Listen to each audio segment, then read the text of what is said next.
Are you sheltering in place, isolated, feeling alone? Well, then you're just like us. Hit me. From Studio P in Sausalito, the home of the quarantined hit, it's time for... Succotash Shut-In, the Soundcast Stimulus Package featuring snippets from Comedy Soundcasts. And now, here's your host for this episode, Marc Hershon. Oh, my goodness, Bill Haywatt. Thank you for that enthusiastic intro. I really think you're getting good at that. Hello, chumley. I'm talking to you, dear listener. And I'm glad that things here in the good old US of A seem to be sort of simmering down. Maybe, kinda? It at least feels like it's getting better.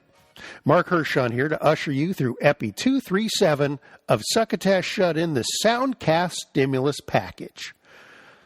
Well, the California shelter-in-place order just got lifted yesterday for now, and who knows?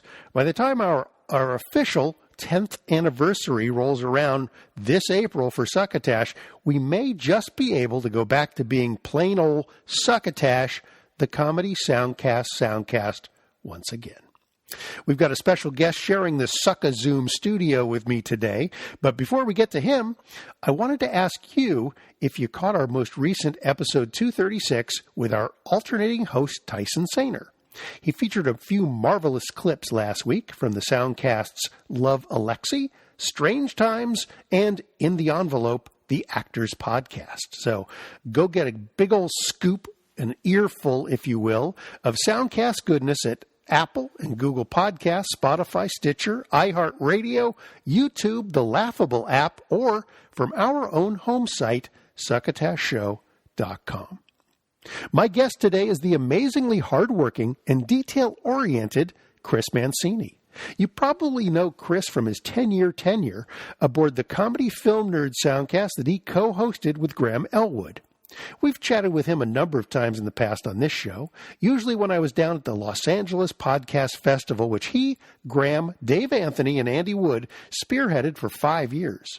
We'll talk about why that endeavor came to a halt, but it sure was fun to be a part of that every year, I'll tell you. Chris has a lot going on, from graphic novels and not one, not two, but 3 soundcasts running concurrently. We talk about it all and dig a little bit deeper into the history and mystery that is Chris Mancini, right after this important message from our sponsor. Friends at Henderson's Pants, we recognize America's, nay, the world's love for a good pair of blue jeans. Comfortable, casual, and another C word I can't think of just now. But most of the blue jeans on the market today are just so much overhyped, acid-washed, distressed, low-hanging, ill-fitting, poor excuses for denim that Henderson's has reintroduced a true classic, the 100% dungarees. Just like the rough-and-ready trousers worn by our company's founder, Jebediah Henderson, back in 1827, these dungarees are made from 100% real dung. Through a unique patented process, manure from 17 different species, including water buffalo, sloth, and rhinoceros, is synthesized into the most durable fabric ever to come from feces. So durable, in fact, that there's no punishment these pants can't stand up to, and they'll do it standing on their own. You know, people write in to ask us all the time, quote, how do you get rid of the smell of shit? Well, never mind that kind of language isn't fit for proper business communication, let alone the intranet. The answer is simple. We don't. In the words of old Jebediah himself, if the pants didn't smell like dung, what's the point of making them out of dung? Back in the 1800s, people only thought of Henderson's 100% dungarees as only being fit for the farm. But nowadays, of course, with the entire world knee-deep in doo-doo, whether it's the boardroom or in the classroom, from Wall Street to Main Street, anywhere's the place to be in your flagrantly fragrant Henderson's Dungalicious 100% dungarees. Originally designed for the farmer in the dell, demons in hell, and Batman smells, Robin laid an egg, Batmobile lost a wheel, and the Joker got away. This is a lot of shit, you know that. If I didn't need this job... That's Henderson's, makers of fine trousers and pantaloons since 1827. And now back to Succotash. Joining us for this episode of Succotash Shut-In, the Soundcast Stimulus Package, we have Mr. Chris Mancini returning to the Succotash microphones. And last time we talked to you on this show, Chris, I think I was at probably one of the Los Angeles podcast festivals, if I'm not mistaken. It's been a while. A lot of things have happened since then. Yes, a lot of things have happened, and we'll get into those. Chris Mancini, very well known for your long-running podcast, Comedy Film Nerds. Yes, a decade. That you co-hosted with Graham Elwood. Mm-hmm. But that has sunsetted. Yes, and I don't want to put any connections to it, but 3 months after we ended the podcast, all the movie theaters closed. So I'm sure, they weren't related, but, who knows for sure. Probably a good thing, I guess, for a podcast about movies that you were not able to go out anymore. And now you've got a fleet of projects, including a number of podcasts. I did. I launched a new company last year, White Cat Entertainment, and it's focusing on storytelling. And it's kind of a mix of podcasts as well as books, graphic novels, and hopefully some more TV and film stuff. But the podcasts have been a huge focus right now. And one of them is What Are You Watching?, which I know you just mentioned on Vulture. Thank you. Yes. And it's kind of like a spiritual successor to Comedy Film Nerds, where we interview guests and people in the entertainment industry and comedians, non-comedians, writers, actors, anybody. And we just ask them kind of like, what are you watching? I mean, I had Buzzy Cohen on, and he told me all about being like a champion on Jeopardy. And it was really cool and interesting. And I'd actually pre-recorded it before Alex Trebek had passed away, and we were talking about who was going to replace him. So it was very odd timing, but our money was pretty much on Ken for replacement. Now, how long has that one been running? That one's only been going for a couple of months, and so it just went weekly this month. So because I was trying to launch and build everything last year, I just didn't have the bandwidth to do everything at once and also do a completely weekly podcast. So I was able to get everything built, the website, the Patreon, all the podcasts launched and relaunched, and everything rebranded. And so now we're in January, and now it's weekly, and it's fun because especially now with the pandemic too, we have just less contact with everybody, like other comedians and performers and friends and everybody. So it's a kind of a cool way to catch up with everyone too. Like I just talked to Laura House. She moved to Texas, and everyone's kind of scattered. And Graham and I kind of had like a 1-year anniversary of like ending Comedy Film Nerds, and he's moved to Hawaii. So really? Everyone's just kind of scattered. They realized, when there's no clubs to have to. No one's. Every comedian I talked to, no one's on the road. I mean, Jackie Cation, she was just on, and we were talking about Zoom. Comedy shows is what a lot of people are doing. But the main thing I was trying to do too with the other podcasts is because everything was kind of in just like a heightened state. And as someone who also kind of suffers from anxiety, I wanted to create a storytelling comedy relaxation podcast hybrid that no one has kind of really done before. And so I created the Quiet Journeys of Professor Atwood. And I play a scientist / explorer who goes on all these different journeys and adventures, but they're quiet, they're relaxing, and it's a lot of production because I have a sound designer and a composer, and Ron Tansky, who's amazing, and he's pretty much putting a bed of sound effects and music and sound design underneath every single episode. So we do that twice a month, but I wanted to create something that would kind of tell a story, make people laugh, and also help them kind of take the temperature down and just kind of relax their mind and help them sleep. But also, even if you're not sleeping, you could just kind of enjoy the story and the humor and the ridiculous scientific discoveries that I make along the way. I did listen to the most recent episode, as I told you I would, and it did its job as advertised. Excellent. I don't think I made it past the first 6 minutes. and I was gone. And I'll tell you because awesome. You and I talked about this a little earlier. And I've been a bit of a fan of the Sleep With Me podcast, which is designed to do the same thing. The content's a bit sillier, but it's the same idea. Can you just sort of relax? And even if you can't sleep, it puts you in a relaxed state. But I've really kind of trained myself to just fall asleep when these things start, which is, I was mentioning to you, I started using going to bed as a time to listen to podcasts to review. Because when the weather's bad, I can't go hiking and there's no driving to work anymore. But because of the training of the podcast, the Sleep With Me podcast, I can't listen to the podcast for more than 10 minutes out. And one of the interesting things I thought with the Professor Atwood one is that Professor Atwood gets into these sort of technical, I don't know what you'd call them, sort of technical roundabouts or something. Yes. Technical digressions. Yeah. Yeah. And you're talking about like the submarine's propulsion system in this last one. And I'll tell you, I don't know how the propulsion system works. I got halfway through it and then my alarm was going off at 6 a.m. So yeah. So, that's the kind of thing too, where if somebody says, "Oh, your podcast really put me to sleep," it's a compliment. This is yes, fantastic. And that's what I wanted to set up. I wanted to set up where like you could fall asleep or you could really learn about propulsion systems and hear about somebody being lost at sea in a submarine. You could get both.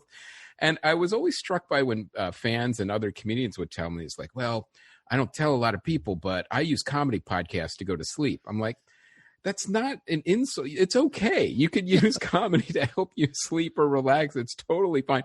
No one's going to get mad if you say that comedy helps you relax and go to sleep. And it's a little bit like a book because some of the podcasts I do listen to going to bed, I will then the next night try and figure out where I kind of lost consciousness. And pick up the story until I nod off again. Yeah, exactly. You could kind of jump in, in any sort of area in the podcast and you can get more story or, another great piece of music or sound effects that'll lull you into unconsciousness. So the third one is Conversations from the Abyss. And I haven't heard one of these yet, but why don't you tell us a little bit about how those go? Yes, that is actually a horror anthology podcast. So I'm kind of putting it with Professor Atwood as stories to keep you awake and stories to put you to sleep. So it's pretty much the opposite of relaxation, where it's a conversation between two living things, possibly. And it's wanted to set it up where what if it was a weird, off, disturbing conversation that we were eavesdropping on. So there's no music. There's nothing that kind of makes it feel more like a drama other than you feel like you're actually listening to a woman try to sell her soul to the devil or a suicidal man actually having a conversation with death. And I made it so I wanted to kind of take away all of those cues of like, this is a drama, this is a play. I wanted to make it feel more real, like a conversation with just kind of really weird and off and disturbing things happening to it. And got a great cast of people, a lot of people from Welcome to Night Vale, Thrilling Adventure Hour, like Cecil Baldwin and all those guys, and Janet Varney and a lot of people from like Legend of Korra, and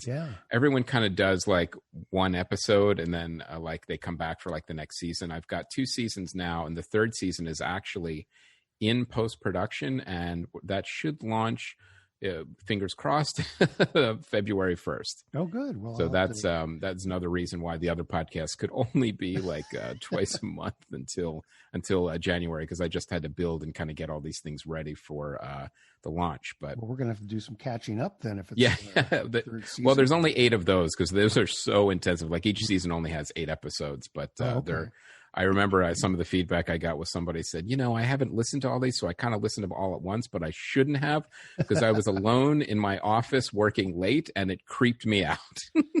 And so I'm assuming these are scripted. Yes, they're completely scripted. And what I also tried to do in a weird way is also make them more conversational.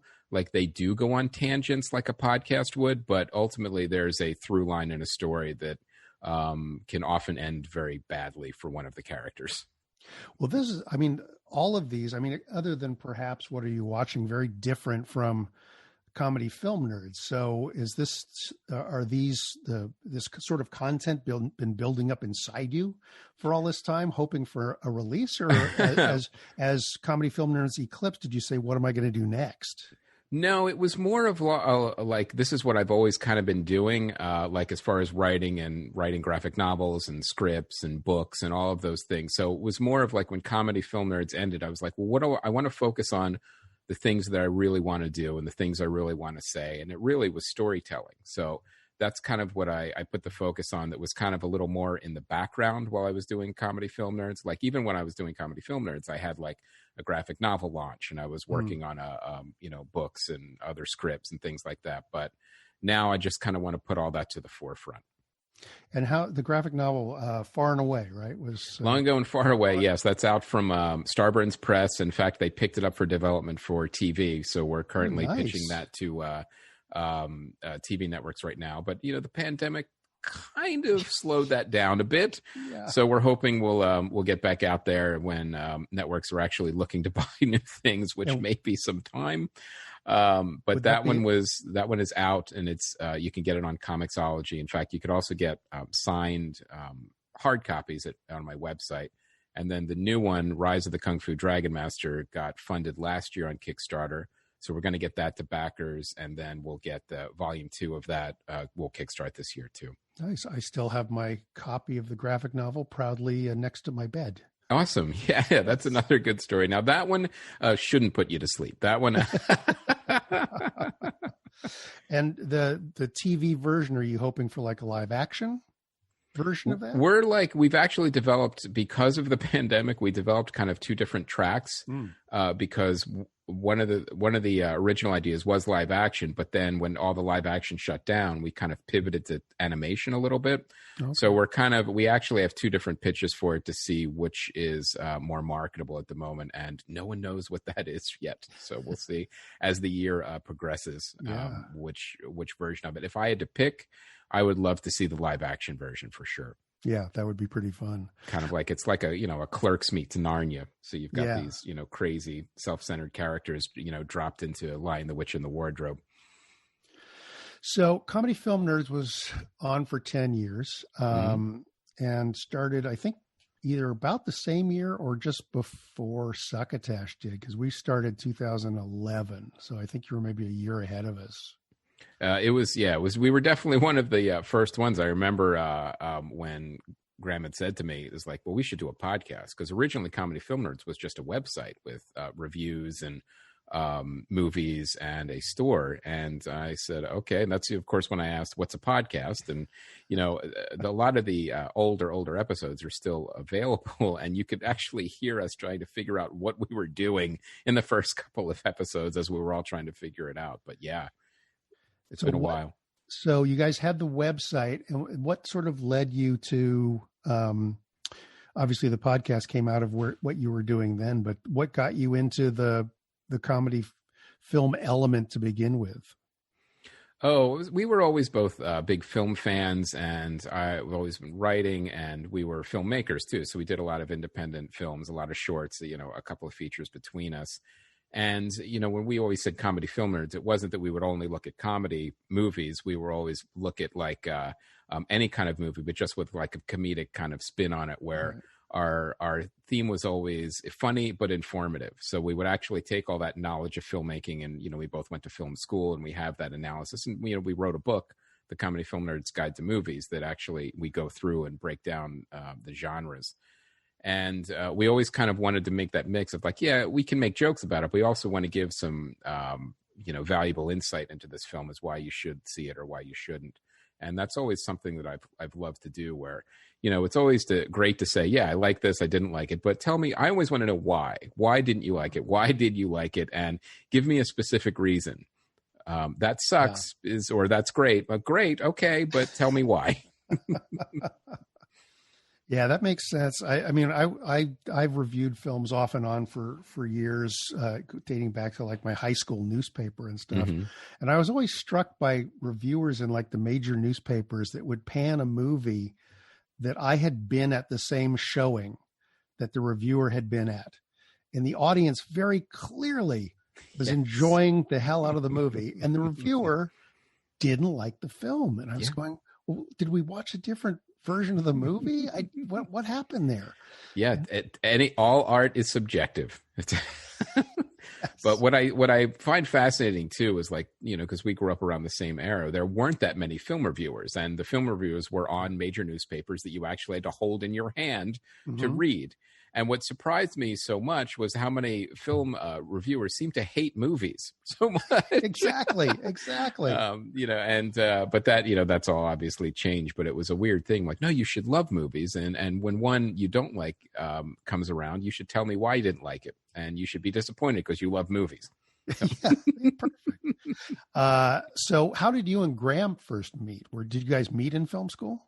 No, we met here in LA. Just we worked on I think a couple projects together, and we were just kind of talking like where can we kind of funnel and put together all of our love of film, comedy, and bring all of our funny comedic friends with us. So we had a bunch of lunches and figured out how to build the website, and then everything just kind of grew from there. The website, the store, and then the podcast from there, and everything just kind of fed to each other. And then we worked with a lot of other comedians and companies too. Like we handled all of Thrilling Adventure Hours merchandise, and we kind of expanded that way. But then everything went to an on-demand model, and that physical merchandise kind of went the way of the dinosaur for the most part. Yeah. Even T-shirts. I had a garage full of like DVDs and T-shirts from all these different shows, and no one does that anymore. I don't do that. For my new company, all the T-shirts are on demand. That's it. Yeah, that's what everyone does now.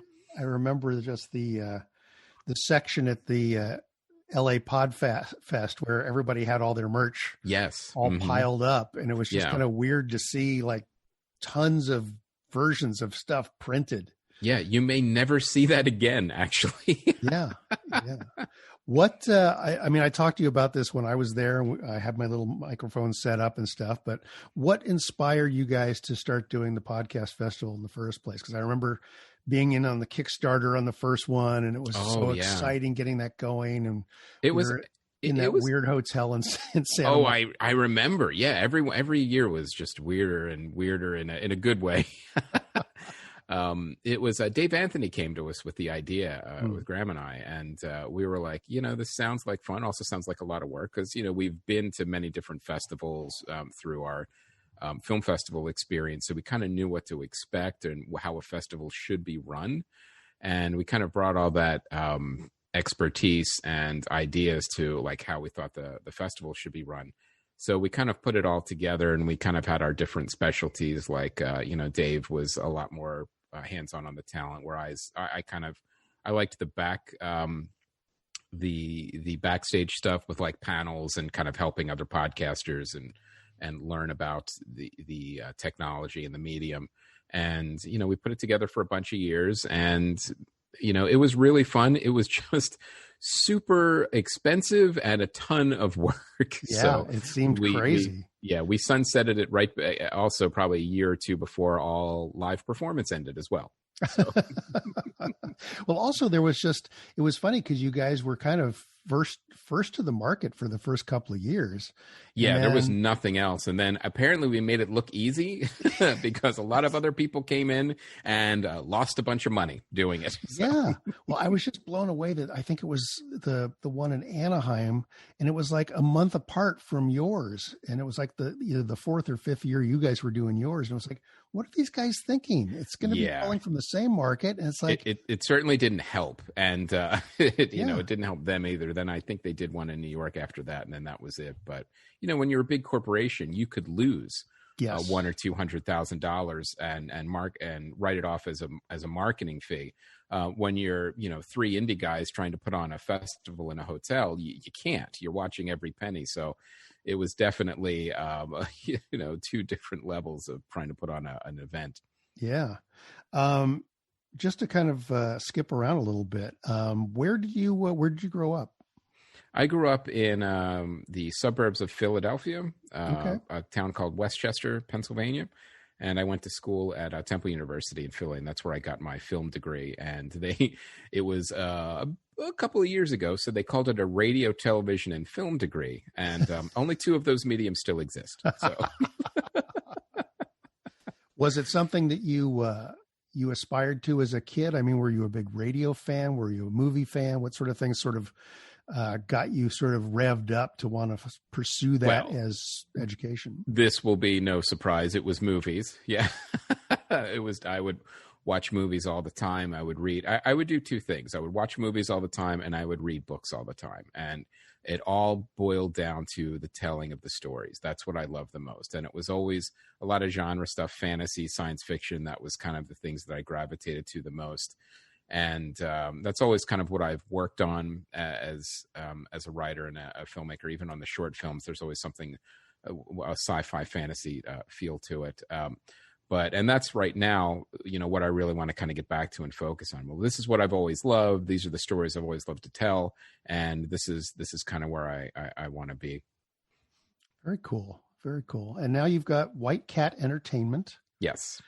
You are the entertainment maven sitting at the top of the White Cat Entertainment empire. Yes, I am the top of a one-person company. That is true. But I mean, you've got kind of an amazing array of things, right? So you've got graphic novels, you've got these 3 different podcasts, and it seems like probably access to more things coming out as hopefully the world begins to reemerge from its egg. Yeah, and it's true. It's like a weird phoenix, some kind of rebirth, anything, is what we need. But it's because last year, with all its challenges, building and rebranding and launching really took a lot of time. And it was just one of those things where, like, well, look, it is what it is. I got to just, go with the flow here. Whereas this year, I'm really excited and pumped to do more content creation and more promotion, like get the word out there, get more people to know about what I've been doing and to buy more product and join the Patreon and all of those things. So, because the quicker I can grow, the quicker I can expand and hire people and get help and all of those things, those great things. Because you've been doing this for so long, working on I'm going to go back to our term for it, the Soundcast side of things. Yes. By the way, it still has not caught on. Someday, Mark. Someday. I hold the torch aloft. Yeah. We have a lot of soundcasters who listen to this show because we feature a lot of their, the smaller shows and stuff, because where else are they going to get any sort of love? So they listen to this, and what sort of, as things have changed, and you and I have both watched just sort of the networks come in and kind of scoop up a lot of shows and begin providing original content at a very high level of production quality. What can the smaller soundcasters do to sort of help push what they're doing, both from a technical side and from more of a visibility promotional side? Well, it's what you said is definitely true. And it is definitely harder to get listened to, noticed, seen, and all of those things, because there's way more podcasts. And like you said, there's a lot more corporations and podcasts that are actually funding and, producing content. I think it always boils back down to the content, because you're never going to be able to compete with the budget of a giant company that's throwing, thousands of dollars, a week at a celebrity to do a voice or a narrative show. But that doesn't matter, because the entry expense and the points of entry and the cost are still the same for soundcasters. And, it's a little bit of equipment, and it's an idea, it's your content. And there's still a lot of really great shows that haven't been, of course, discovered yet. And there's a lot of great people doing great things, but it's harder to get noticed for sure. So you got to be a little more creative. You have to go more online. You have to use socials a little bit more. You just have to kind of do a little more legwork for discovery. But the positive thing is, the content is always going to be the content. There's plenty of really expensive shows that people spend a lot of money on that no one's listening to. And there's plenty of shows that people have been doing in their garages that, have shot up for sure and gotten really popular. So, don't get discouraged. The other thing I would say too is, what have you got to lose? It's not like, if I only had $10,000, I could get into soundcasting or podcasting. You don't need that. And, don't do it because you're going to get rich and famous. Do it because you really want to. And, if you're creating something that's genuine and organic and something that brings you joy, that comes through in your show, and that will give you a greater chance of getting noticed and people to relate with you and come on board with what you're doing. That's great. All great advice. And that idea of trying to find that thing you love is, you really have to dig into the universe, right? The Soundcast universe is vast, and a lot of stuff is being done. But there's also, for everything that's being done, there's a lot of niches that are not being quite answered to. So it's finding that hole, finding those places where your particular taste or your particular passion can bring something out that nobody else is doing. Right. But don't be surprised if some major corporation doesn't say, what a great idea. I'm going to do that. Last year I auditioned for some outfit in New York. They got my name from somewhere. I don't know where. They said, "Hey, yeah, we heard you do podcasting, and wonder if you want to audition to host this show we're going to produce." I go, "Yeah, sure. Okay. Yeah." I said, they said, "Can you come back to New York?" I said, "No, I'm not coming back to New York to audition for a podcast." So they let me audition remotely, and they sent me the material for it. And it's a podcast that plays clips of other podcasts. And I said, "This is what I do. You're doing my show." Yeah. So, well, maybe they thought you'd be perfect for it then. I told them I'd be happy to sell them both the name and the concept, but yeah. In the end, they picked some other. Anyway, the show hasn't come out, so I don't feel so bad now. Yeah, there's a lot of that going on for sure. If you could produce sort of the ultimate podcast that would really kind of, and maybe you're doing it now, but is there anything that you'd subject matter or storyline or something you'd love to tackle? And you could be as specific or not specific as you want, so you don't give one of those hungry young podcasters interviews. I think it's kind of what I'm doing now, because these are the kind of things that I always really wanted to do. I wanted to do a Twilight Zone style show, and I wanted to do a narrative comedy relaxation one. But if I had infinite budget, or if I had something, all the resources in the world, I would probably look into doing something like some kind of sweeping story epic, like a Game of Thrones, but in like an audio version. So I don't, but that would be very, very ambitious, and that would require something. Like, one of the things I've always wanted to do is figure out a way to kind of have the podcasts and the graphic novels kind of feed into each other. Oh, that's like, a story in the graphic novel. Maybe then there's a podcast version of it, and kind of go back and forth. But they're two very different mediums, so I've been happy with keeping them separate for now. But I'm wondering if that's a nut to crack at some point, how they can go back and forth. Yeah, it sounds very interesting. Chris, thanks so much for talking to us. Love having you on, and you're very ambitious, which is fantastic, particularly in this particular time in sort of media in general. It's just amazing watching shows that aren't in production because people can't work together because of COVID and all these other things. And yet you're doing a good job of sort of persevering, because you do have this sort of essentially one-man operation, which affords you the chance to pump out things like these narrative podcasts, like Professor Atwood, where, it's got this great sound design and quality to it, but in sort of the final essence, it's your writing and it's your voice and it's your sensibility that brings that together. So it's thank you. Absolutely. That's definitely the goal for sure. Do what you want and have other people like it. So there you go. New t-shirt coming out next week. Yes. Well, thanks so much, Mark. Always fun being on the show. Yeah. And where can people find your shows? I mean, they're certainly familiar with where to find Soundcast, but where's a good place for them to go to find everything that you are doing? Well, one of the things that took a while was to get everything on everything. So if you want to go to just the hub to kind of look at everything, you just go to whitecatentertainment.com, and then you could join a mailing list and you could click through to the podcast there. But all the podcasts are also on like Stitcher, Spotify, anywhere where there's actually podcasts. I think they're even on like Amazon, like because some of them go through the platform, but then other ones I had to actually go in and get approved to get on, and all of that's is pretty much done now. So you could pretty much find them, I'd say 90 to 99% of podcast places now. Excellent. Well, we will provide a link on our Succotash Show blog at succotashshow.com for people, so they can just find the blog that goes with this episode and click on the link to find you, which will be good. And we'll talk to you again. Great. Well, thanks a lot, Mark. This was always fun. My pleasure. Take care, Chris. Nice to catch up with that guy. So busy. You can link up to everything Chris has going on over at whitecatentertainment.com, including his 3 soundcasts, What Are You Watching?, The Quiet Journeys of Professor Atwood, and Conversations from the Abyss. You can also follow him on Twitter at Chris J. Mancini. I'm getting the sign from our producer. It's time to wrap it up. Actually, I'm lying. No one's telling me anything. I'm here by myself.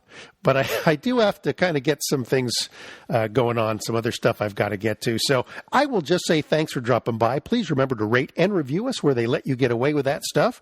It costs nothing for you to do it and means the world to us. So Apple, Google Podcasts, Stitcher, give us a thumbs up. Whatever kind of rating systems they have, give us a lot of stars or thumbs or whatever.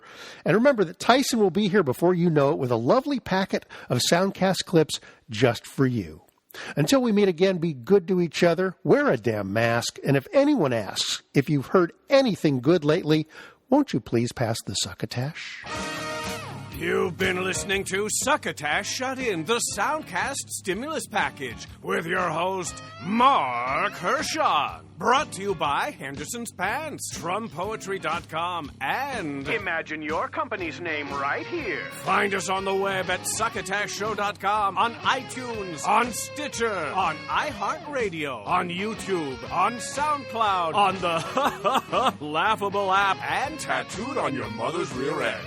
You can hear us streaming and like us on Facebook. Follow us on Twitter at Succotash Show. Email us at marc@succotashshow.com. Or call into the Succotash Skype line at our toll call number 818-921-7212. You can also upload clips from your favorite Comedy Soundcast directly to us using our direct upload link at hightail.com/u/succotash. Production of Succotash is overseen by Joe Paulino through the auspices of Studio P. Sausalito, the home of the hit. Our hosts are Marc Hershon and Tyson Saner. Our musical director is Scott Carvey. Our booth assistant is still Kenny Durgis. And until next time, I'm your loyal booth announcer, Bill Haywatt, reminding you to please wash your hands and pass the succotash.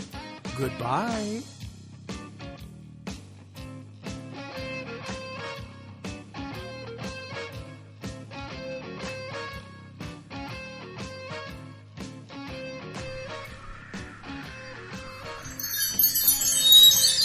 This has been a Succotash Patch production.